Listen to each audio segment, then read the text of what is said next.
Now I'll show you how to monitor a pet's respiratory or breathing rate. This is Carolina's cat Charlotte, and the easiest way to measure her respiratory rate is to watch this area back here on her midsection, and you watch every time she takes a breath, that area puffs out. So there's 1 breath, 2 breaths, 3 breaths, 4 breaths, 5 breaths, and a respiratory rate is usually given as number of breaths per minute. So you can sit there for 1 whole minute and count how many respirations or how many times she breathes.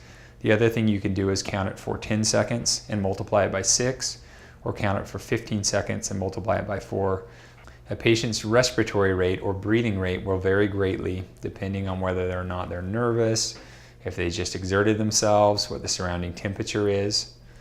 And so the normal respiratory rate varies from a very slow respiratory rate of down to 15 breaths per minute to panting.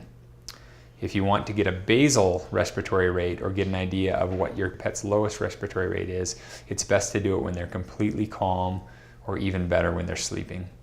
So now we'll show you how to take a pet's temperature. So what you'll need are a digital thermometer.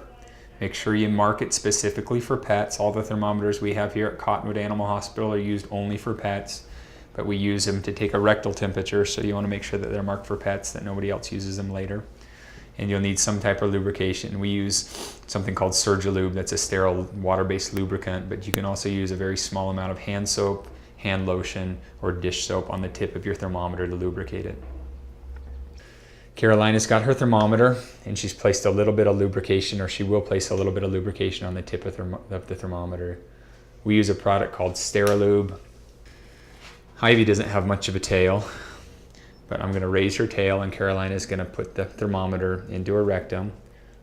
This is uncomfortable for pets. It's usually their least favorite part about coming to the doctor's office. You don't have to put it in there very far, just to pass that external sphincter, and it takes anywhere from 5 seconds to 30 seconds to read based on your thermometer. Good girl. The normal body temperature for dogs and cats is from 100 degrees Fahrenheit to 102 degrees Fahrenheit.